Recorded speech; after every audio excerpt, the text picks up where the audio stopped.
Hello আমার six semester বন্ধুগণ, আশা করি তোমরা প্রত্যেকেই ভালো আছো এবং কি সুস্থ আছো। তো আজকে তোমাদের কাছে আবার একটি নতুন সাজেশন ভিডিও নিয়ে হাজির হয়েছি। তো আজকের সাজেশন ভিডিওটিতে প্রথমে আমরা জেনে নেব কোন সাবজেক্টের উপর সাজেশন হবে, পেপার কোড কী থাকবে এবং পেপার নেম কী থাকবে, তার সঙ্গে জানবো কোন সেমিস্টারের জন্য আজকের এই সাজেশন। তাছাড়া রয়েছে কোন ইউনিভার্সিটি থেকে আজকের এই সাজেশন দিতে চলেছি।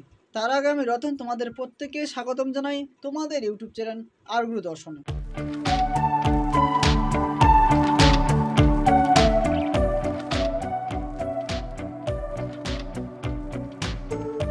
তো চলো বন্ধুরা, আজকের এই সাজেশন ভিডিওটি হবে দর্শন অর্থাৎ ফিলোসফি যাদের রয়েছে পার্স কোর্সে, যারা সিক্স সেমিস্টারে পড়ছো তাদের জন্য।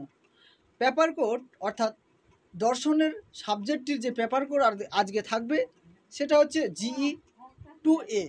তো জিইর দুটি ভাগ রয়েছে, একটা 2A আর একটি রয়েছে 2B। তো 2A এর মধ্যে যে পেপার নেম রয়েছে সেটা হচ্ছে ওয়েস্টার্ন লজিক, আর জিই 2Bর মধ্যে যেটা রয়েছে সেটা হচ্ছে সাইকোলজি। তো আজকে আমরা আলোচনা করব ওয়েস্টার্ন লজিক। এই ওয়েস্টার্ন লজিক থেকে আজকে এমন কিছু তোমাদেরকে প্রশ্ন দেব যে প্রশ্নগুলো 2024 সেশন অনুযায়ী গৌরবঙ্গ ইউনিভার্সিটি অধীনে যে পরীক্ষাটি হয়ে থাকে তোমাদের সিক্স সেমিস্টারে, সেটা কিন্তু অবশ্যই এই প্রশ্নগুলো থাকবে। তো চলো সেই প্রশ্নগুলো দেখে নেব। তো তার আগে ছোট্ট একটা রিকোয়েস্ট, তোমরা যদি এখনও পর্যন্ত ভিডিওটি লাইক না করো তাহলে অবশ্যই লাইক করে দিও, আর চ্যানেলটি যদি তোমরা প্রথমবার ভিজিট করে থাকো তাহলে অবশ্যই চ্যানেলটি সাবস্ক্রাইব করে দিও, কারণ এরকম নিত্য নতুন সাজেশন ভিডিও পেতে। তো চলো সেই প্রশ্নগুলো আগে আমরা দেখে নিই। তো প্রশ্নগুলো দেখার আগে তোমাদের আরেকটি কথা বলতে ভুলে গেছি, যেটা হচ্ছে তোমাদের যে সিক্স সেমিস্টারের দর্শন অর্থাৎ ফিলোসফি যে জিই 2A এর যে পেপারটি রয়েছে সেটার যে পরীক্ষার প্রশ্নের যে বিভাজন সেটি তিনটি পার্টে রয়েছে। প্রথম বিভাগ বা প্রথম পার্ট বা বিভাগ কয়ের মধ্যে যেটা তোমাদের রয়েছে সেটা 3টা প্রশ্ন থাকবে, 16 মার্কের একটা প্রশ্নের মান। দ্বিতীয় পার্ট অর্থাৎ বিভাগ ক্ষয়ের মধ্যে তোমাদের 8 নম্বরের, সেখানে 2টি প্রশ্ন থাকবে। তাছাড়া রয়েছে তোমাদের বিভাগ গ অর্থাৎ 3য় নম্বর পার্টে তোমাদের সেখানে 6টি প্রশ্ন থাকবে, সেখানে তোমাদেরকে 4টি প্রশ্ন লিখে আসতে হবে এবং সেখানে এক একটি প্রশ্নের মান থাকবে 2। তো এই ছিল তোমাদের পরীক্ষার যে বিভাজন সেটা। তো এখন আমরা দেখে নেব প্রশ্নগুলো।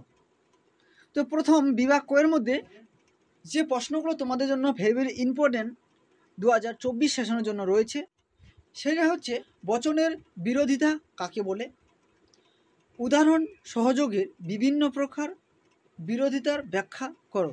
দ্বিতীয় প্রশ্নটি রয়েছে সত্য সারণীর পদ্ধতির সাহায্যে নিম্নলিখিত যুক্তি বা যুক্তির আকারগুলি বৈধ অথবা অবৈধ বিচার করো। তো এরকম কিন্তু তোমাদের এই প্রশ্নটি এবছর যখন থাকছে 100% কমন। তো যেগুলো আজকে আমি দিয়েছি তোমাদের জন্য কর মধ্যে যেটা তোমাদের রয়েছে, ক্ষয়ের মধ্যে তোমাদের আবার যেটা রয়েছে এবং কি গয়ের মধ্যে যেটা রয়েছে, তাছাড়া রয়েছে তোমাদের জন্য ঘ ও। এই 5টি যুক্তি বা এই যুক্তির আকারগুলো তোমরা যদি ভালো করে বুঝে নিতে পারো তাহলে কিন্তু লজিকের যে ওয়েস্টার্ন লজিক সাবজেক্টটি যে রয়েছে লজিকে তোমরা 32-এর মধ্যে পরীক্ষা যে হয় তোমরা 32-এ পাবে। তাছাড়া তোমরা যারা লজিক পারো না বা লজিকে কাঁচা রয়েছো তোমরা কিন্তু সাইকোলজি পেপারটা নিতে পারো, সেটাতে রয়েছে তোমাদের জিই 2B হিসেবে, তোমরা সেটাও নিতে পারো। আর যারা লজিকে স্মার্ট বা লজিকে পারদর্শিকতা তোমরা তাহলে এই সাবজেক্টটি নিতে পারো এবং এই যুক্তির আকার বৈধতা এবং অবৈধতা বিচার তোমরা কিন্তু হয়তো 12-এ পড়েছো। তো চলো এখন আমরা দেখে নেব পরের যে প্রশ্নগুলো রয়েছে সে প্রশ্নগুলো। তাছাড়া রয়েছে 3 নম্বর প্রশ্নটি, সেটা হচ্ছে বচনের অস্তিত্বমূলক তাৎপর্য বলতে কী বোঝো, সকল নিরপেক্ষ বচনের অস্তিত্বমূলক তাৎপর্য আছে কি, উদাহরণসহ ব্যাখ্যা করো। তাহলে 3 নম্বর প্রশ্ন বাদ দিয়ে আরেকটা তোমাদের 4 নম্বর প্রশ্ন যেটা রয়েছে অতি গুরুত্বপূর্ণ, অন্য এই পদ্ধতি উদাহরণ সহযোগে ব্যাখ্যা করো। এই পদ্ধতি কি প্রমাণ পদ্ধতি আলোচনা করো। তো এই ছিল তোমাদের 4টি প্রশ্ন 16 মার্কের। তোমরা যদি সত্য সারণীর সাহায্যে অর্থাৎ ট্রুথ টেবিলের সাহায্যে যুক্তির বৈধতা অবৈধতা বিচার করতে যদি না পারো, তাহলে আরও তোমাদের এক্সট্রাভাবে 2টি প্রশ্ন থাকবে, নোটপত্র হিসেবে নোটের মতো লিখতে হবে, বা থিওরি এক কথায় বলি, যেটাকে আমরা লজিক বাদ দিয়ে তোমরা সেই প্রশ্নগুলো অ্যাটেন্ড করতে পারো। তো এখন দেখে নেব বিভাগ ক্ষয়ের মধ্যে যে প্রশ্নগুলো রয়েছে সেই প্রশ্নগুলো। তো বিভাগ ক্ষয়ের মধ্যে তোমাদের যেটা রয়েছে, নিম্নলিখিত যুক্তিগুলি বৈধতা ভ্যানচিত্র সাহায্যে বিচার করো।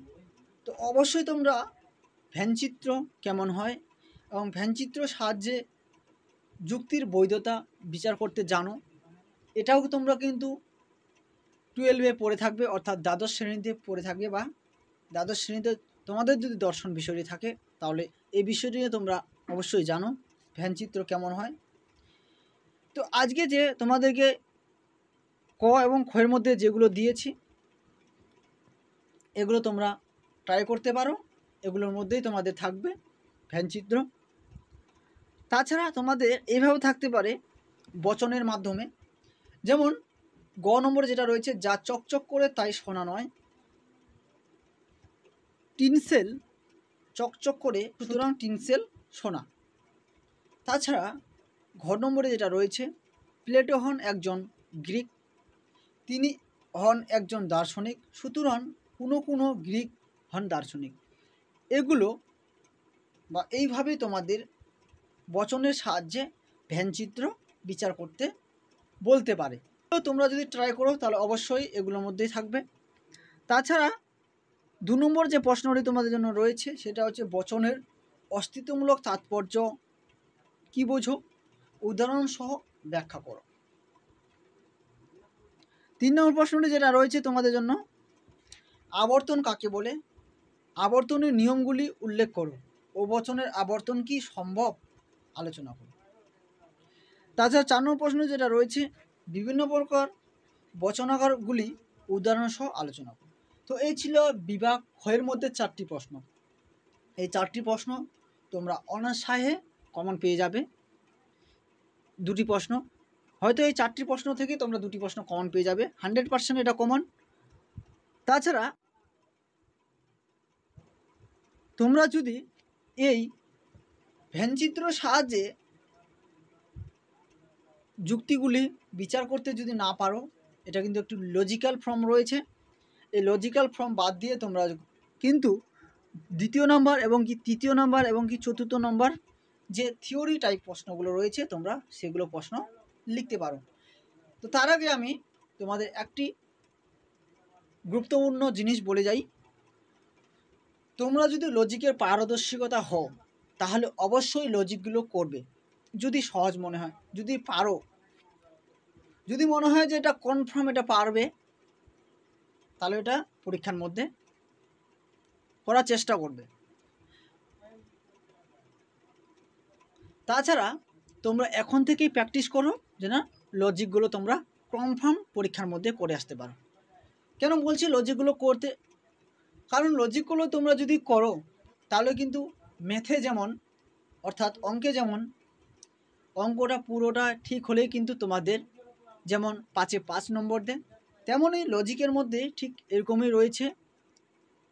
যদি তোমাদের লজিকটা কনফার্ম ঠিক হয় তাহলে তোমরা সম্পূর্ণ নম্বরটাই পাবে, আর যদি ভুল হয় তাহলে তো তোমাদের সম্পূর্ণ নাম্বারটাই যাবে, এখানে কোনো নাম্বার কমার কোনো গল্প নেই। আর তোমরা যদি থিওরিগুলো লেখো তাহলে যদি তোমরা 8 নম্বরের প্রশ্নগুলো যদি লেখো 4টি পেজ, তাও তোমাদের কিন্তু সেখানে 8 নম্বর দিবে না, 6 থেকে 7 নম্বর দিবে। তো এখন আমরা দেখে নেব বিভাগ গয়ের মধ্যে যে প্রশ্নগুলো রয়েছে সে প্রশ্নগুলো। তো বিভাগ গয়ের মধ্যে যে প্রথম 2 নম্বরের প্রশ্নগুলো রয়েছে সেটা হচ্ছে কখন একটি নিরপেক্ষ বচনের একটি পদ ব্যাপ্য হয়, কখন? তাছাড়া রয়েছে আবর্তন কাকে বলে, রয়েছে সাদৃশ্যমূলক যুক্তি বলতে কি বোঝো, রয়েছে পরিপূরক শ্রেণী কাকে বলে, রয়েছে বিপরীত পদ এবং পরিপূরক পদের মধ্যে পার্থক্য লেখো, রয়েছে সংক্ষিপ্ত ন্যায় কাকে বলে, তাছাড়া রয়েছে এ বচনের কি অস্তিত্বমূলক তাৎপর্য আছে। 8 নম্বর প্রশ্নটি যেটা রয়েছে নে হেতুপদের ভূমিকা আলোচনা করো। 9 নম্বর প্রশ্নটি রয়েছে সত্যপেক্ষ বচন কাকে বলে। 10 নম্বর প্রশ্নটি রয়েছে প্রতিস্থাপন দৃষ্টান্ত কাকে বলে। 11 নম্বর প্রশ্নটি রয়েছে সংস্থানের সংজ্ঞা ও উদাহরণ দাও। তো এই ছিল 11টি প্রশ্ন তোমাদের বিভাগ গয়ের মধ্যে 2 নম্বরে। এই 11টি প্রশ্ন থেকে আশা করি তোমার এখানে 4টি প্রশ্ন কনফার্ম কমন পেয়ে যাচ্ছ। তোমরা যদি আমি যে প্রশ্নগুলো দিলাম এই প্রশ্নগুলো তোমরা যদি ক্লিয়ারভাবে ভালো করে পড়ো 100% তোমরা 32-এর মধ্যে 32 নম্বর তুলতে কেউ আটকাবে না। তো আজকের ভিডিওটি এখান থেকে শেষ করছি।